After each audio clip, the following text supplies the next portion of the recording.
Salam sejahtera untuk semua saudara. Pertama-tama saya ingin mengucapkan selamat tahun baru, tahun 2021. Biarlah kita memasuki tahun yang baru ini, boleh berjalan bersama dengan Tuhan Yesus seumur hidup kita.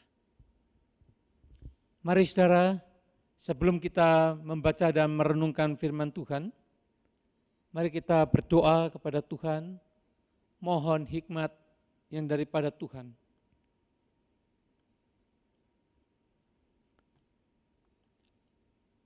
Tuhan Yesus, kami rindu untuk memulai tahun ini berjalan bersama denganmu.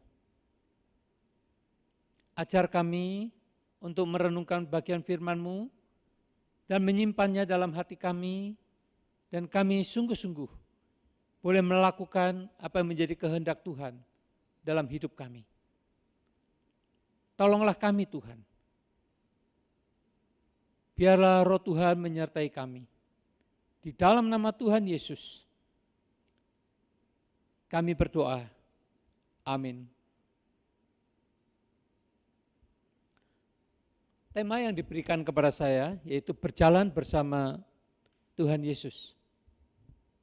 Saudara, ada seorang pemuda bersaksi bahwa dia rindu. Ini sudah terjadi beberapa tahun yang lalu dan dikatakan pada waktu bulan Desember. Ada satu kerinduan hatinya, yaitu ketika memasuki tahun yang baru. Dia rindu supaya saat teduhnya bisa dilakukan tiap hari, yaitu selama 365 hari tanpa ada bolongnya. Komitmennya yang kedua, yaitu dia rindu supaya di dalam ibadah tiap minggu, selama 52 minggu, tidak ada bolongnya juga. Dan yang ketiga, yaitu pelayanannya lebih giat di tahun yang akan datang itu. Saudara-saudara, kita bersyukur karena gereja kita punya panduan untuk bersaat teduh, yaitu gerakan membaca Alkitab atau yang disingkat dengan GEMA, baik dalam bahasa Indonesia maupun bahasa Mandarin. Tapi bagi saudara yang berbahasa Inggris, mungkin saudara bisa menggunakan seperti Our Daily Bread atau yang lainnya.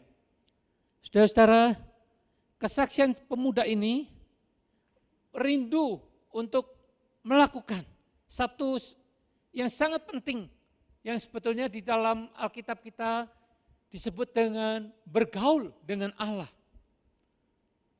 Di dalam perjanjian lama, kata bergaul itu bahasa Ibraninya yaitu halah, yaitu sesungguhnya artinya berjalan bersama. Bergaul itu berarti berjalan bersama. Seseorang yang berjalan bersama dengan Allah adalah orang yang bergaul dengan Allah. Dan bukan hanya bergaul atau berjalan bersama, tetapi senantiasa. Kata hala itu bisa diterjemahkan senantiasa berjalan bersama dengan Allah. Atau berjalan seirama. Atau kalau bahasa kerennya sekarang, berelasi erat, saudara. Kita punya relasi dengan Tuhan. Nah, saudara-saudara, sebagai murid Tuhan, kita tentu rindu untuk berjalan bersama dengan Tuhan Yesus. Karena kita masih terus di dalam proses pemuritan. Saudara-saudara, bagaimana seorang murid ini bisa menjalin relasi yang erat dengan Kristus? Sebagai seorang murid, saudara, murid itu artinya berarti belajar, saudara. Belajar apa, saudara? Belajar tentang bagaimana integritas Kristus. Kristus adalah pribadi yang sangat berintegritas. Apa yang dikatakannya itu akan dilakukannya. Dan apa yang dilakukannya itu sesuai dengan apa yang dikatakannya. Itulah integritas. Saudara-saudara, seorang murid yang ingin belajar tentang integritas, maka belajarlah dengan Kristus. Bahkan dikatakan murid itu bukan hanya belajar tapi juga meneladani. Meneladani apa? Meneladani Kristus, yaitu bagaimana kita mau berjalan seirama dengan Kristus. Saudara, meneladani ini menggunakan panca indera tentunya. Kita bisa melihat apa yang dikerjakan oleh Kristus dan kita mengikutinya. Jadi dengan mata kita mengikuti apa yang dilihat dari Kristus. Dan bahkan kita mentaati apa yang kita dengar dari Kristus. Jadi sebagai seorang murid, saudara, kita bukan hanya melihat integritas apa yang diucapkan melalui mulut Kristus. Kita teladani, kita mau punya integritas seperti Dia. Tapi juga bagaimana kita melihat apa yang Kristus lakukan. Dan kita mau ikuti. Dan kita mau mentaati apa yang kita dengar. Apa yang kita dengar yang diajarkan oleh Kristus. Saudara-saudara, pada pagi hari ini saya ingin mengajak kita merenungkan dua hal saja. Yang pertama yaitu bagaimana membangun relasi dengan Kristus. Sama seperti Kristus yang sudah menjadi teladan buat kita. Yaitu bagaimana Dia membangun relasi yang erat dengan Bapanya. Yaitu ketika Dia berdoa. Di dalam Markus 1 ayat 35 dikatakan demikian. Pagi-pagi benar waktu hari masih gelap, Ia bangun dan pergi keluar. Ia pergi ke tempat yang sunyi dan berdoa di sana. Saudara, sekalipun banyak kegiatan aktivitas sudah menanti, tetapi Dia selalu menggunakan waktu pagi itu untuk Dia mengawali perjumpaan dengan Tuhan, untuk berelasi dengan Tuhan. Saudara-saudara, ini adalah satu teladan yang indah sekali. Bagaimana kita pagi-pagi benar, setiap hari kita mau berdoa kepada Tuhan. Yang kedua, saudara, bukan hanya berdoa, tetapi kita juga merenungkan firman Tuhan. Merenungkan firman Tuhan siang dan malam. Saudara, di dalam Mazmur 1 ayat 2, dikatakan, tetapi yang kesukaannya ialah Taurat Tuhan, dan yang merenungkan Taurat itu siang dan malam. Saudara-saudara, orang yang merenungkan Taurat Tuhan siang dan malam, merenungkan firman Tuhan siang dan malam, maka dia akan mendapatkan kebahagiaan. Di dalam ayat yang pertama dikatakan, berbahagialah. Sesungguhnya berbahagialah orang yang kesukaannya ialah Taurat Tuhan, yang merenungkan Taurat itu siang dan malam. Saudara, dan di dalam Yosua pasal 1 ayat 7 sampai 8, orang yang merenungkan firman Tuhan itu, saudara-saudara, dikatakan dia akan bertindak hati-hati dan bahkan dia akan beruntung. Saudara, saya akan membacakan ayat ini. Ayat yang ke-7. Hanya kuatkan dan teguhkanlah hatimu dengan sungguh-sungguh. Bertindaklah hati-hati sesuai dengan seluruh hukum. Janganlah menyimpang ke kanan atau ke kiri, supaya engkau beruntung kemanapun engkau pergi. Janganlah engkau lupa memperkatakan kitab Taurat ini, tetapi renungkanlah itu siang dan malam, supaya engkau bertindak hati-hati sesuai dengan segala yang tertulis di dalamnya. Sebab dengan demikian perjalananmu akan berhasil dan engkau akan beruntung. Saudara-saudara, ayat ke-7 dan ke-8 ini ada dua kata yang diulang dua kali. Yaitu pertama, bertindak hati-hati. Dalam bahasa aslinya yaitu samar, dalam bahasa Ibraninya. Samar itu berarti adalah orang yang berpegang pada firman dengan setia. Atau di dalam terjemahan bahasa Mandarinnya dikatakan taat. Saudara, orang yang berpegang dengan setia firman Tuhan, yang memelihara firman Tuhan, itulah orang yang dikatakan di dalam bahasa, di dalam Yosua 1 ayat 7 ini, yaitu bertindak hati-hati. Saudara, orang yang bertindak hati-hati, yang memegang firman Tuhan, maka dia tidak akan menyimpang ke kanan atau ke kiri. Dan bahkan dia akan beruntung, saudara-saudara. Nah, kata beruntung atau sakal itu, saudara, jangan dipikirkan beruntung secara materi, saudara. Kata beruntung di sini sesungguhnya menunjukkan tentang orang yang berbijaksana, orang yang berakal budi, orang yang berpengertian, orang yang bijaksana di dalam hidupnya. Itu keuntungannya jauh lebih besar dari segala sesuatu. Saudara, betapa berbahagianya orang yang merenungkan firman siang dan malam. Bukan hanya bahagia, tetapi dia juga bijaksana. Saudara-saudara, inilah yang perlu kita perhatikan, bahwa di dalam tahun menjalani perjalanan tahun depan ini, tahun ini, maka saudara-saudara kita sungguh-sungguh rindu menikmati kebahagiaan bersama dengan Tuhan. Kita mau berjalan bersama dengan Tuhan, kita mau hidup bijaksana, oleh karena Tuhan berjalan bersama dengan kita. Saudara-saudara, dikatakan perjalananmu akan berhasil. Kalau kita berjalan bersama dengan Kristus, perjalanan kita akan berhasil. Dan dikatakan perjalanan kita tidak akan menyimpang ke kanan atau ke kiri. Saudara-saudara,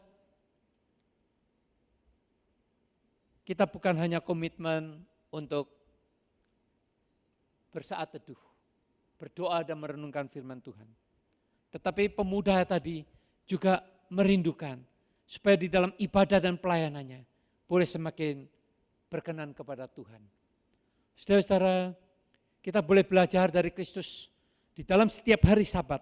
Dia selalu akan masuk ke dalam rumah ibadah dan mengajar di sana.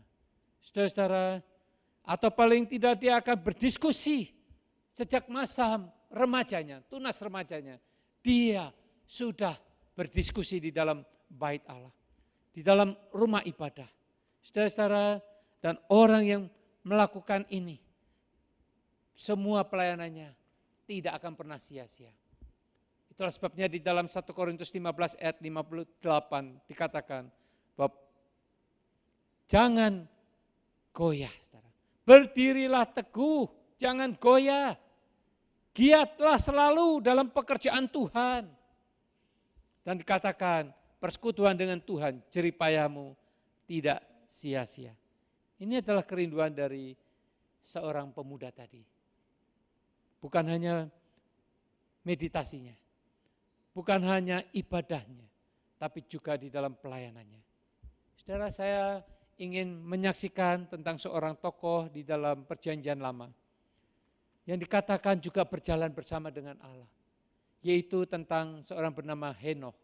Di dalam Kejadian 5 ayat 22a sampai 24 dikatakan demikian.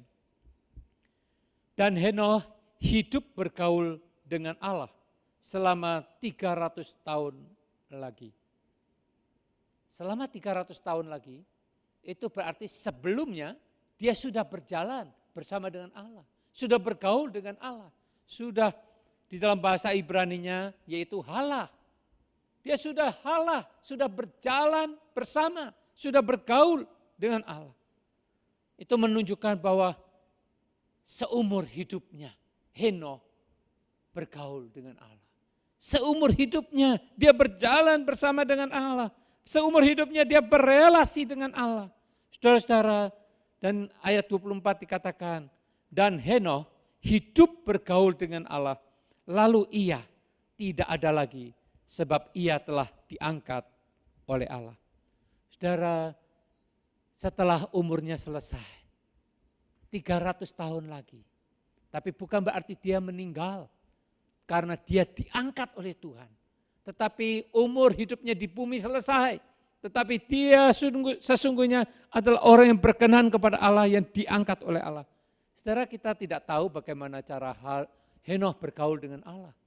Karena pada waktu itu jelas belum ada Taurat Tuhan.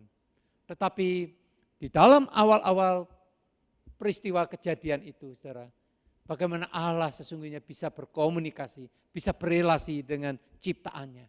Dan itu dialami oleh Henokh. Henokh satu-satunya yang dicatat bagaimana dia bergaul dengan Allah di dalam Kejadian pasal 5 tadi. Bagaimana dia diangkat oleh Allah. Saudara-saudara, sungguh indah. Orang yang bergaul dengan Allah dan boleh bersama dengan Allah seumur hidupnya. Bukan hanya di bumi, tapi juga di surga. Dia diangkat oleh Tuhan. Saudara-saudara, kita rindu bukan hanya membangun relasi dengan Kristus, tetapi bagaimana membangun relasi yang erat sebagai sahabat Kristus. Saudara-saudara, Kristus sendiri memperlakukan para muridnya sebagai sahabatnya. Kita sebagai murid Kristus juga rindu untuk bersahabat dengan Kristus. Saudara-saudara, apa itu sahabat Kristus, saudara?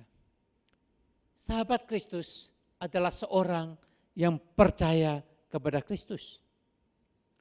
Seorang sahabat Kristus adalah seorang yang mengasihi Kristus. Seorang sahabat Kristus adalah seorang yang mentaati Kristus. Saudara,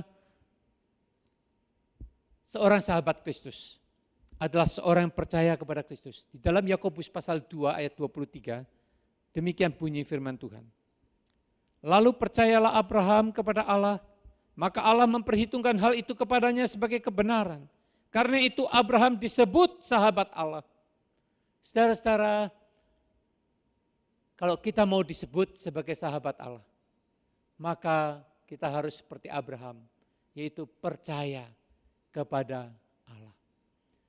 Kalau saudara mau menjadi sahabat Kristus, maka percayalah kepada Kristus. Saudara-saudara, orang yang percaya dan menerima Kristus sebagai Tuhan dan Juru Selamatnya, dia adalah sahabat Kristus. Tetapi saudara, kita bukan hanya mau percaya dan menerima Kristus, tetapi kita mau percaya kepada setiap perkataannya, setiap firman yang diucapkannya, setiap apa yang dijanjikannya, kita mempercayai akan firman-Nya.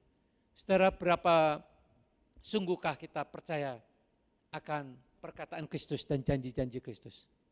Ketika Kristus berjanji bahwa Dia akan menyertai kita sampai pada kesudahannya. Percayakah saudara? Percayakah kita kalau Kristus berkata, aku tinggal di dalam kamu, dan kamu di dalam aku, kamu akan berbuah banyak? Percayakah kita bahwa Dia adalah Tuhan yang memperhatikan kita, yang akan menolong kita, yang menanggung bersama beban yang berat yang kita alami? Percayakah kita akan janji-janjinya bahwa Dia menyediakan tempat bagi kita di surga? Dia katakan di rumah Bapakku banyak tempat tinggal. Saudara, percayakah kita? Kalau kita percaya kepada Kristus dengan sungguh-sungguh, apapun yang dikatakannya, apapun yang dilakukannya, apapun yang dijanjikannya, saudara adalah sahabat Kristus. Sahabat Kristus adalah seorang yang mengasihi Kristus. Di dalam Yohanes 15 ayat 13, dikatakan tidak ada kasih yang lebih besar daripada kasih seorang yang menyerahkan nyawanya untuk sahabat-sahabatnya. Saudara-saudara, Kristus sudah menyerahkan nyawanya untuk kita, adalah sahabat-sahabat Dia. Dia sudah rela berkorban mati untuk kita. Saudara-saudara, itulah kasih yang terbesar yang diberikan oleh seorang sahabat. Saudara, saya yakin dan percaya saudara tentu yang sudah berkeluarga pernah berpacaran. Bagaimana dengan pacar Anda pada waktu itu? Apakah saudara saling mempercayai? Apakah saudara saling mengasihi? Saudara bahkan rela berkorban apa saja. Itulah ciri seorang sahabat. Paling tidak, saudara mau memposisikan diri menjadi sahabat buat orang lain, yaitu dengan mengasihi orang lain.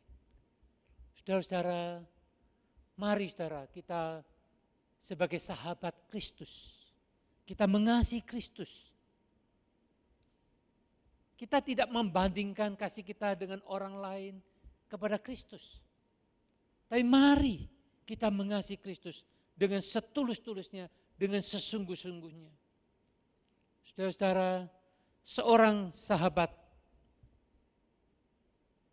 yaitu seorang yang mentaati. Seorang sahabat Kristus adalah seorang yang mentaati Kristus. Di dalam Yohanes 15 ayat 14 dikatakan, kamu adalah sahabatku jikalau kamu berbuat apa yang kuperintahkan kepadamu. Saudara-saudara, seorang sahabat, dia akan melakukan apa yang diminta oleh sahabatnya. Bahkan kalau bisa memberikan yang terbaik lebih daripada apa yang dia bisa lakukan. Kalau perlu harus sekuat tenaga dia akan kerjakan.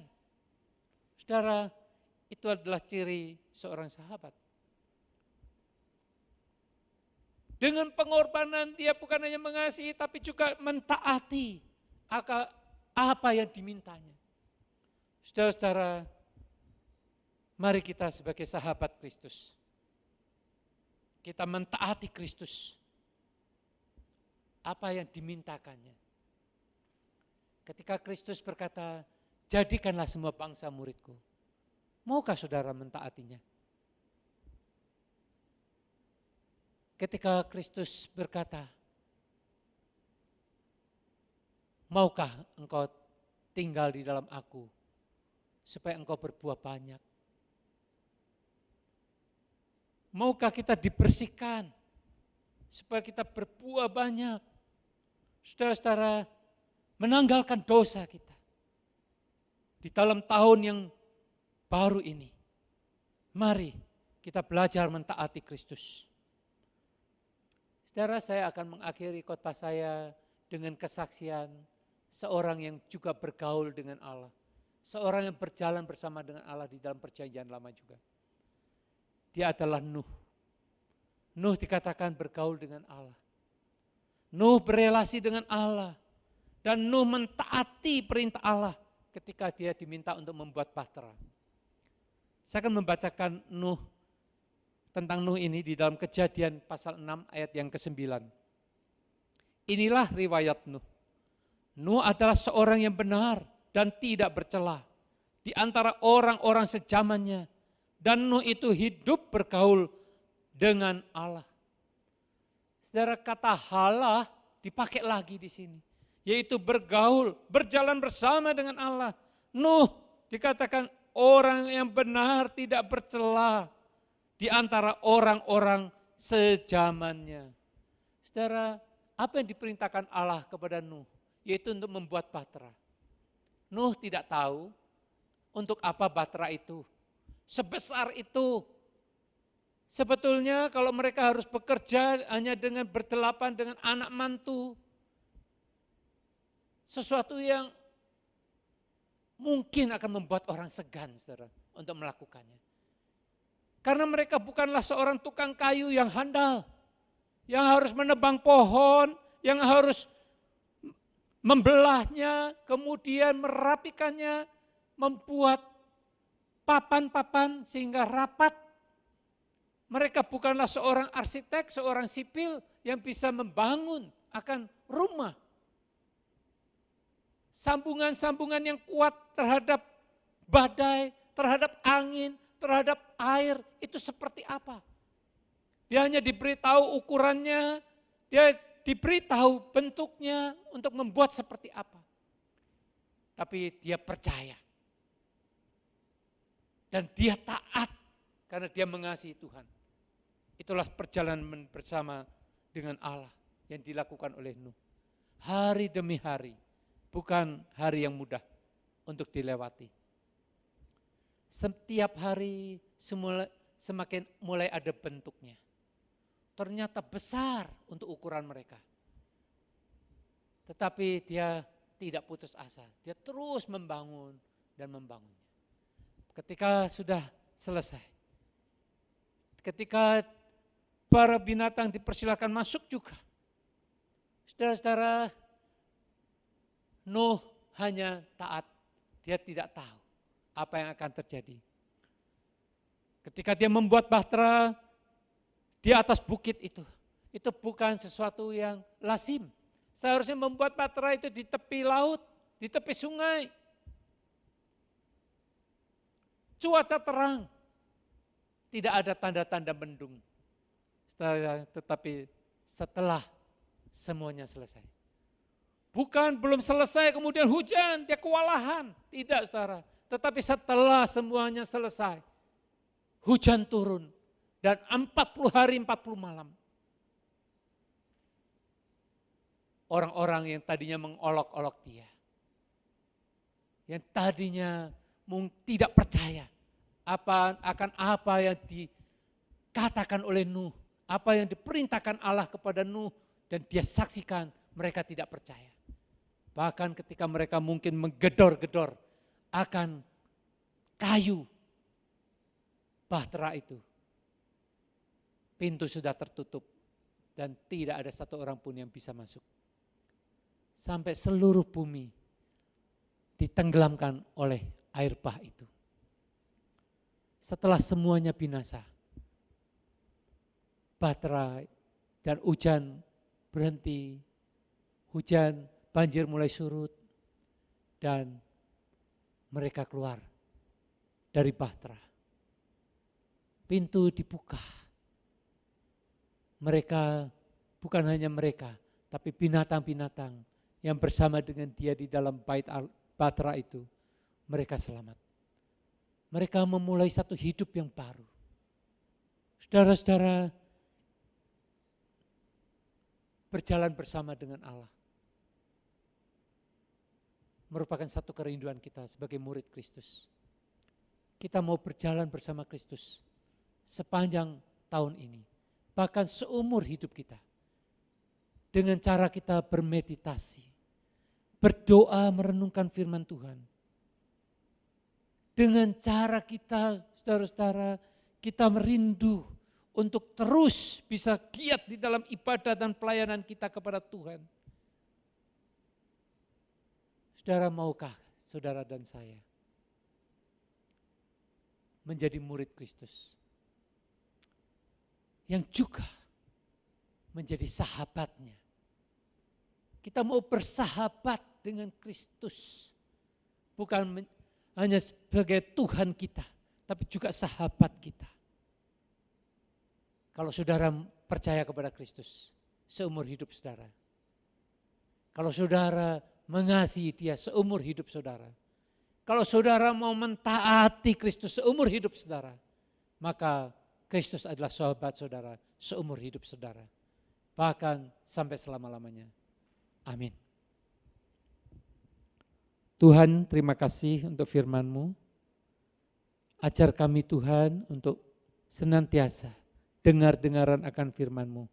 Biarlah di dalam tahun ini kami sungguh punya satu komitmen yang baru untuk berjalan bersama dengan Kristus.